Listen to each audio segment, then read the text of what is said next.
제임스, 당신의 집이 지금 불타고 있습니다. 로스앤젤레스 소방서에서 걸려온 전화를 받을 때 저는 한창 프레젠테이션 중이었습니다. 실리콘밸리의 한 투자사에서 마지막 발표를 하고 있던 저는 그 말을 듣는 순간 손에 들고 있던 레이저 포인터를 떨어뜨리고 말았습니다. 죄송합니다만 당장 현장으로 가보셔야 할 것 같네요. 산불이 예상보다 빠르게 번지고 있어서 급하게 회의실을 빠져나와 차에 올랐습니다. 3시간을 쉬지 않고 달려 도착한 리치우드 힐스. 하지만 이미 늦었습니다. 30년간 엔지니어로 일하며 모은 돈으로 은퇴를 앞두고 장만한 부모님의 집이 캘리포니아의 푸른 하늘 아래서 시커먼 연기를 내뿜고 있었습니다. 여보, 어머님 아버님은요? 아내의 다급한 전화를 받으며 주변을 둘러보았습니다. 다행히 부모님은 이웃의 도움으로 안전하게 대피하신 상태였습니다. 하지만 문제는 그 후였습니다. 대형 산불 위험 지역이라는 이유로 보험사들이 하나둘 부상을 거부하기 시작했고 결국 저희 가족은 한순간에 모든 것을 잃었습니다. 그리고 지금 한국행을 결심하고 있습니다. 저는 실리콘밸리에서 15년간 AI 엔지니어로 일해온 제임스 파커입니다. 스탠포드 대학에서 컴퓨터 사이언스를 전공하고 구글과 메타를 거쳐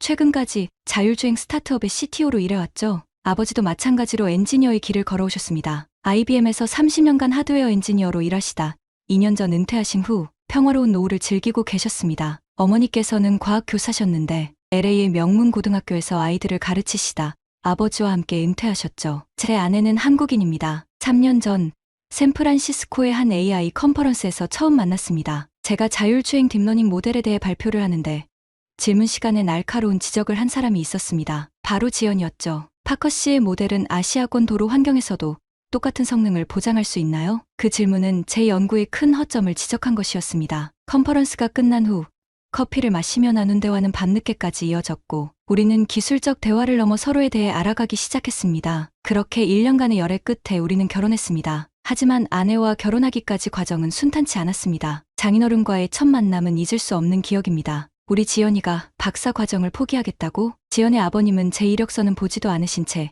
이렇게 말씀하셨습니다. 서울대 컴퓨터공학과 석사를 마치고 스탠포드 박사 과정 중이던 지연이 저와 결혼하기 위해 학업을 중단하겠다고 하자 크게 실망하신 거죠. 아버지, 실리콘밸리에서도 얼마든지 연구할 수 있어요. 지연의 설득에도 장인어른은 단호하셨습니다. 30년간 대학에서 인공지능을 연구하신 교수님이셨기에 박사 학위의 가치를 누구보다 잘 아셨던 거죠. 조건이 하나 있네. 지연이가 박사 학위를 마칠 때까지 기다려주게. 그리고 한국으로 돌아와서 우리나라 AI 발전에 기여하겠다는 약속도 해주게나. 그날 저는 장인어른께 2가지를 약속드렸습니다. 지연이 박사 과정을 무사히 마칠 수 있도록 돕겠다는 것, 그리고 언젠가는 한국의 AI 기술 발전을 위해 함께 힘쓰겠다는 것이었죠. 그렇게 우리 부부는 결혼 승낙을 받았습니다. 3년이 지났습니다. 지연은 자율주행 AI 분야에서 훌륭한 연구 성과를 내며 박사 학위를 받았고 저는 실리콘밸리에서 스타트업을 성공시켰습니다. 그리고 마침내 한국의 유망한 AI 스타트업에서 저희 부부에게 함께 일하자는 제안이 들어왔죠. 저는 장인어른과의 약속으로 한국으로 돌아갈 준비를 하고 있었습니다. 은퇴한 부모님이 안정적인 생활을 하실 수 있도록 집도 마련하고 얼마 후면 아내와 함께 한국으로 갈 계획이었는데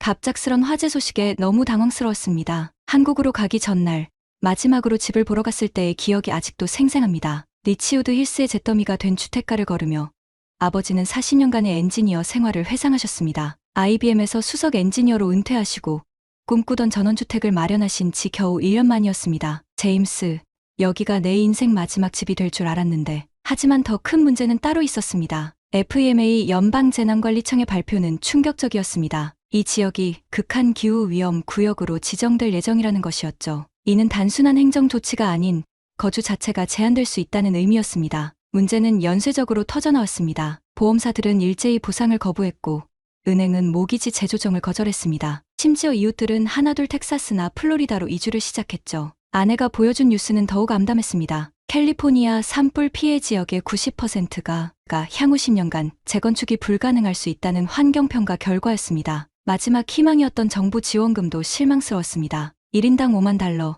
그것도 2년에 걸쳐 분할 지급한다는 조건이었죠. 로스앤젤레스의 집값을 생각하면 턱없이 부족한 금액이었습니다. 그때였습니다. 아내가 부모님과 함께 한국에 같이 가면 어떻겠냐고 제안했습니다. 아버님, 피해 복구까지 얼마나 시간이 걸릴지도 모르고 부모님을 두고 저희만 한국에 갈 수는 없어요. 여기 상황이 좋아질 때까지 한국에서 같이 지내면 어떠세요? 아버님, 여기 보세요. 서울 강남의 브랜드 아파트가 지금 미국 집값의 3분의 1이면 충분해요. 첨단 의료시설도 가깝고 24시간 경비 시스템도 있어요. 화면에 나타난 건물들은 제가 알던 한국의 이미지를 완전히 바꿔놓았습니다. 스마트홈 시스템, IoT 기반 실버케어 서비스, 단지 내 의료시설까지 은퇴 생활을 위한 완벽한 인프라였죠. 한국이 정말 살만할까? 아버지의 망설임 섞인 질문에 지연은 자신있게 대답했습니다. 미국에서는 상상도 못할 편리함이 있어요. 24시간 응급의료 시스템, 세계 최고 수준의 인터넷 속도, 심지어 새벽에도 식사 배달이 가능하다고요. 아버지는 저녁 뉴스를 보다가 갑자기 결심했다는 말씀을 하셨어요. 기상청이 발표한 향후 10년 기후 전망은 충격적이었습니다. 캘리포니아 산불의 강도는 더욱 강해질 것이며 우리 지역은 영구적인 위험 구역이 될 가능성이 높다는 내용이었죠. 아들아, 우리 한국에 가보자. 여기서는 더 이상 희망이 없을 것 같구나. 그렇게 우리 가족의 한국행이 결정되었습니다. 단순한 피난이 아닌 새로운 삶을 향한 도전이었습니다. 부모님과 함께 한국에 같이 가자고 얘기해준 아내에게 너무 고마웠어요. 짐을 정리하면서 새삼 세상이 참 많이 변했다는 생각이 들었습니다. 아들아, 이거 봐. 내가 어렸을 때 찍은 사진이야. 어머니가 꺼내신 앨범 속에는 제가 아버지의 IBM 컴퓨터 앞에서 장난치던 모습이 담겨 있었습니다. 그때는 그 컴퓨터가 최첨단 기술의 상징이었는데 이제는 스마트폰 하나가 그보다 수천 배 뛰어난 성능을 자랑하니까요. 이제 한국이 IT 강국이라며? 내가 젊었을 때만 해도 상상도 못했는데 아버지의 말씀에 저는 웃으며 대답했습니다. 네, 아버지. 제가 실리콘밸리에서 만난 한국 엔지니어들은 정말 대단했어요. 그래서 지연이도 자신있게 한국행을 제안한 거고요. 짐을 정리하다 보니 40년의 세월이 고스란히 담긴 물건들이 쏟아져 나왔습니다. 아버지의 첫 IBM 배지, 어머니의 수상 기록들, 제 어린 시절 과학상 메달까지 다행히 금고 속 소중한 물건들은 화재에서 살아남았습니다. 여보, 아버님 모셔오길 정말 잘한 것 같아요. 서울에 계시면 우리가 옆에서 자주 뵐 수 있잖아요. 지연의 말에 고개를 끄덕였습니다. 사실 처음에는 걱정이 많았습니다. 70대의 부모님께서 낯선 나라에서 적응하실 수 있을까 하는 염려였죠. 하지만 지연이 보여준 서울의 실버타운 자료들은 그런 걱정을 말끔히 씻어주었습니다. 아버지, 어머니, 제가 알아본 아파트가 있는데 단지 내에 실버케어 센터가 있대요. 거기서 영어로 된 프로그램도 운영한다고 해요. 정말? 그럼 나도 거기서 영어를 가르칠 수 있겠네. 은퇴 전 영어 교사셨던 어머니의 눈이 반짝였습니다. 어쩌면 이번 이주가 부모님께도 새로운 도전의 기회가 될지 모르겠다는 생각이 들었습니다. 마지막으로 집을 나서기 전 아버지는 오랫동안 마당을 바라보셨습니다. 40년간의 추억이 담긴 곳을 떠나는 게 쉽지는 않으셨을 텐데 의외로 담담해 보이셨습니다. 이제 가보자. 뒤돌아보지 말고 앞만 보고 가자. 그렇게 우리는 인천행 비행기에 올랐습니다. 12시간의 비행 동안 저는 부모님께 한국의 이야기를 들려드렸습니다. 세계 최고의 인터넷 속도, 24시간 편의점, 새벽 배송. 부모님은 마치 공상과학 영화 이야기를 듣는 것처럼 신기해하셨죠. 인천국제공항에 도착한 순간부터 부모님의 놀라움은 시작되었습니다. 제임스, 저기 봐. 로봇이 돌아다니잖아. 어머니는 공항 로비를 순찰하는 안내 로봇을 보고 눈을 크게 뜨셨습니다. IBM에서 평생 하드웨어 엔지니어로 일하신 아버지도 한동안 그 로봇을 유심히 지켜보셨죠. 이게 말이 되나? 입국 심사도 자동으로 한다고? 스마트 입국 심사대 앞에서 아버지는 또 한 번 놀라셨습니다. 얼굴 인식 한 번으로 모든 심사가 끝나는 걸 보시더니 고개를 가로저으며 혼잣말을 하셨습니다. 내가 IBM에서 30년간 개발했던 것들이 여기서는 이미 일상이 되어 있다니. 하지만 진짜 충격은 그 다음이었습니다. 공항철도를 타기 위해 교통카드를 구매하러 갔을 때였죠. 잠깐만, 이 카드 하나로 지하철, 버스는 물론이고 편의점에서도 쓸 수 있다고? 아버지는 교통카드의 설명을 듣고 놀라워하셨습니다. 더구나 스마트폰만 있으면 카드도 필요 없다는 설명에는 그만 말문이 막히셨죠. 이게 전부 실시간으로 연동된다는 거야? 지하철 도착 정보가 실시간으로 업데이트되는 전광판을 보며 아버지는 마치 어린아이처럼 호기심 어린 눈으로 주변을 살피셨습니다. 실리콘밸리에서도 보기 힘든 수준의 디지털 인프라가 이곳에서는 일상이 되어 있다는 사실이 놀라우셨나 봅니다. 여보, 우리 생각보다 더 큰 결정을 한 것 같아요. 어머니는 공항에서 서울로 향하는 차 안에서 조용히 제 아내의 손을 잡으셨습니다. 걱정과 기대가 뒤섞인 표정이었지만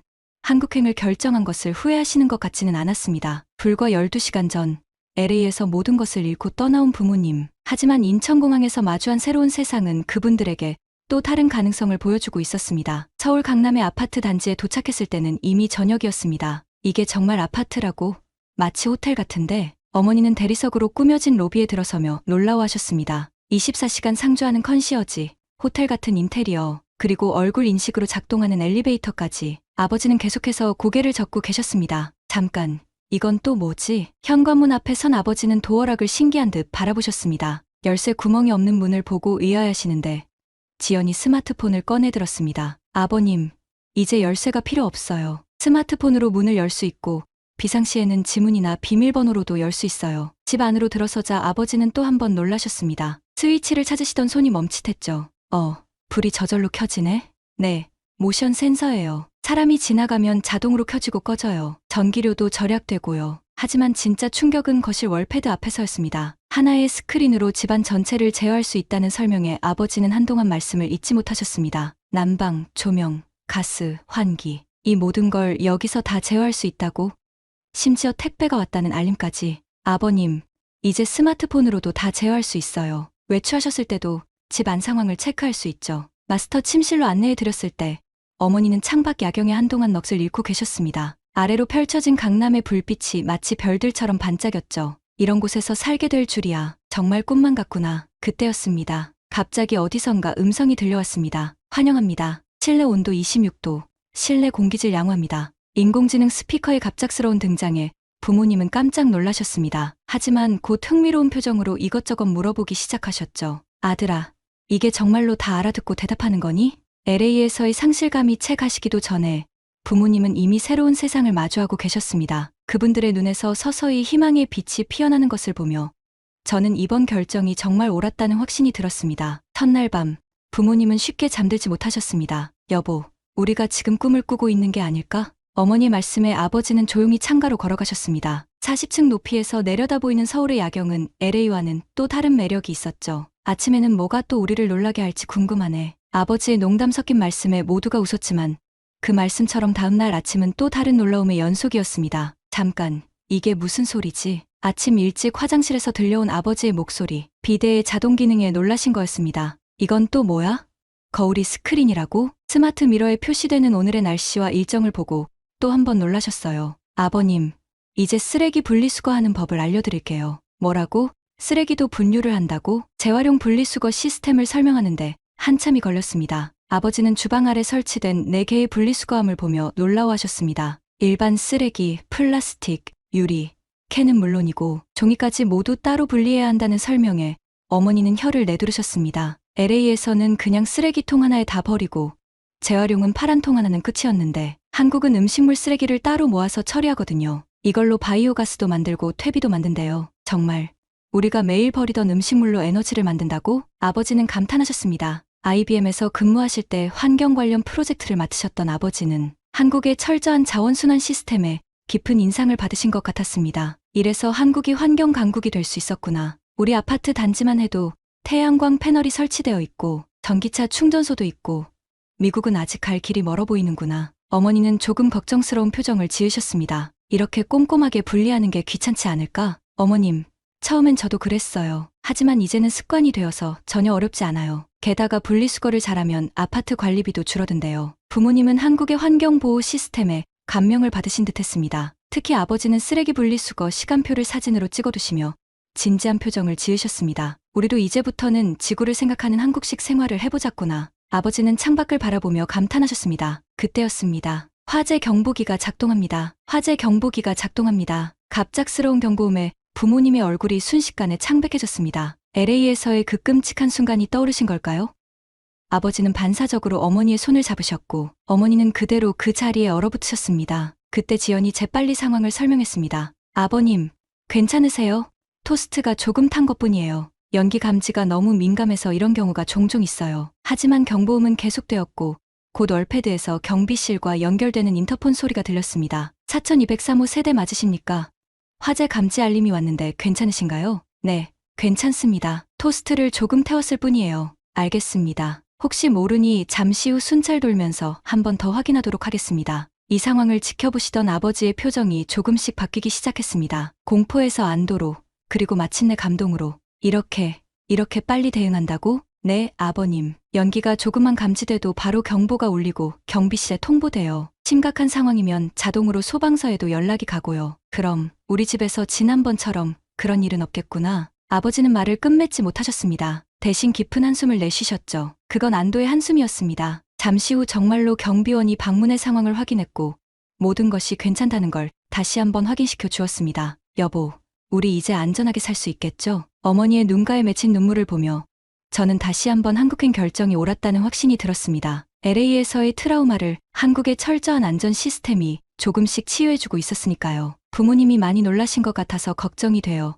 기분을 풀어드리려고 밖으로 나들이를 모시고 갔어요. 지하철을 처음 타보시는 부모님을 모시고 강남역으로 향했습니다. 에스컬레이터를 타고 지하로 내려가는 순간부터 부모님의 놀라움은 시작되었습니다. 이렇게 깊이 내려가나요?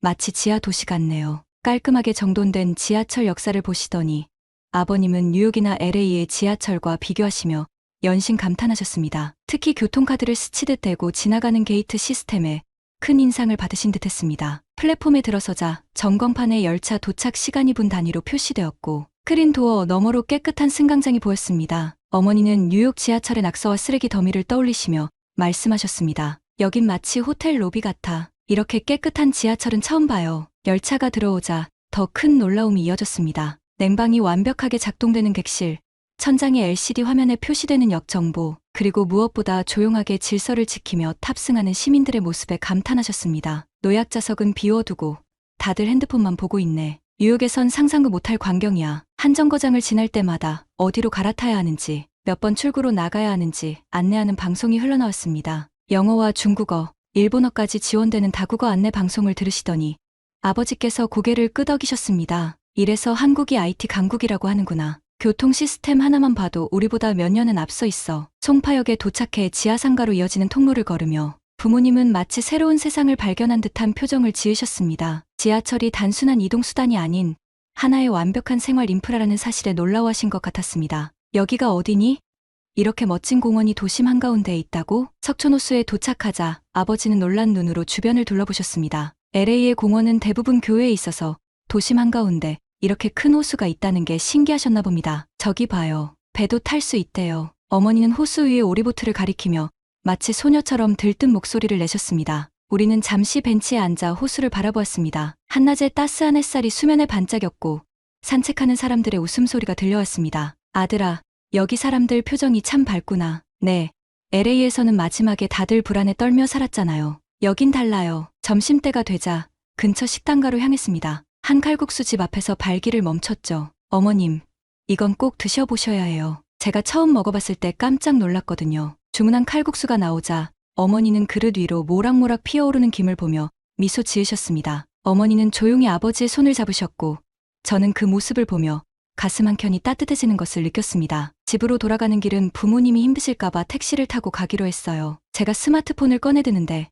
아버지가 지갑을 열려하셨습니다. 아버님, 요즘은 앱으로 부르면 돼요. 보세요. 아내는 카카오티 앱을 보여드렸습니다. 화면에서 주변의 택시들이 실시간으로 움직이는 모습에 부모님은 눈을 크게 뜨셨습니다. 네, 여기 버튼만 누르면 돼요. 아, 벌써 택시가 잡혔네요. 3분 후에 도착한대요. 정확히 3분 후 안내된 번호의 택시가 우리 앞에 멈춰섰습니다. 부모님은 이렇게 빨리 택시가 온다는 걸 너무 신기해하시면서 택시에 올라타셨어요. 그리고 아버지가 급하게 지갑을 여셨습니다. 얼마예요? 아버님, 돈 안 내셔도 돼요. 이미 앱으로 다 결제됐거든요. 뭐라고? 그럼 기사님한테 돈을 안 준다고? 당황하신 아버지를 안심시키려는데 기사님이 웃으시며 말씀하셨습니다. 걱정 마세요. 앱으로 자동 결제되는 거라 저희한테 바로 입금돼요. 현금 들고 다닐 필요도 없고 거스름돈 걱정도 없어서 오히려 더 편해요. 집으로 가는 내내 아버지는 고개를 가로저으셨습니다. 세상이 이렇게 변했구나.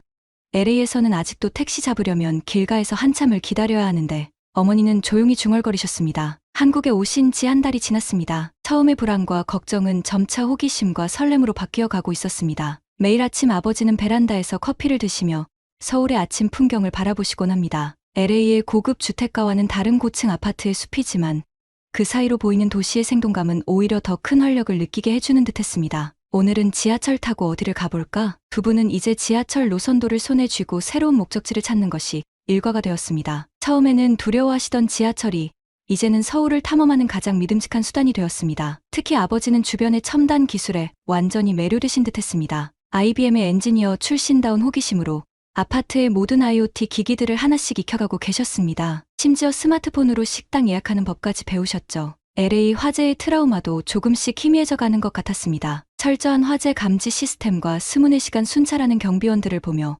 부모님의 불안한 표정도 점차 누그러졌습니다. 여기는 참 안전하구나. 밤에도 사람들이 걸어 다니고 어머니는 늦은 시간에도 불이 환한 편의점과 식당들, 그리고 거리를 걷는 사람들을 보며 감탄하셨습니다. LA에서는 상상할 수 없었던 광경이었죠. 무엇보다 달라진 것은 부모님의 표정이었습니다. 모든 것을 잃었다는 상실감 대신 새로운 삶을 시작할 수 있다는 희망이 서서히 자리 잡아가고 있었습니다. 퇴근 후 들른 치맥에서, 배달 앱으로 시킨 야식에서, 그리고 한강공원의 여유로운 산책에서 부모님은 한국만의 특별한 라이프 스타일을 하나씩 발견하고 계셨습니다. 제임스, 어쩌면 이게 우리에게는 축복일지도 모르겠구나. 아버지의 이 한마디는 우리 가족의 새로운 시작을 알리는 신호였는지도 모릅니다. 처음 지연을 만났을 때는 몰랐습니다. 제 인생이 이렇게 크게 바뀔 거라는 걸요. 단순히 아내를 만난 것이 아니라 새로운 세상을 만난 거였습니다. LA에서 그 끔찍한 화재가 일어났을 때 저는 무너질 것만 같았습니다. 평생을 엔지니어로 일하며 성실하게 살아오신 부모님께서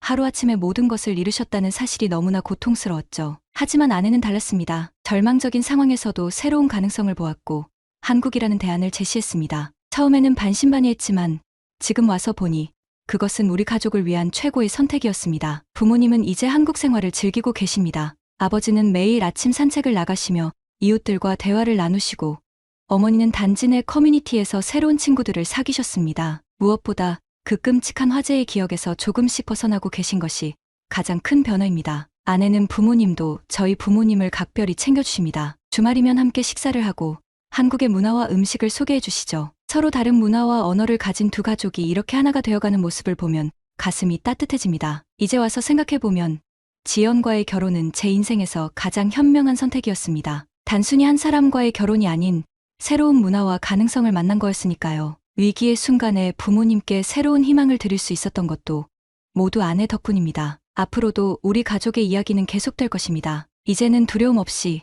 새로운 희망으로 가득한 이야기로요. 오늘은 LA 화재로 모든 것을 잃고 한국에서 새로운 삶을 시작한 제임스의 특별한 사연을 소개해드렸습니다. 오늘도 서울 어디선가 새로운 희망을 만들어가고 있을 제임스 가족의 행복한 미래를 응원합니다. 지금까지 지수였습니다. 구독과 좋아요, 알림 설정도 잊지 마시고요. 다음 영상에서 또 만나 뵙겠습니다. 감사합니다.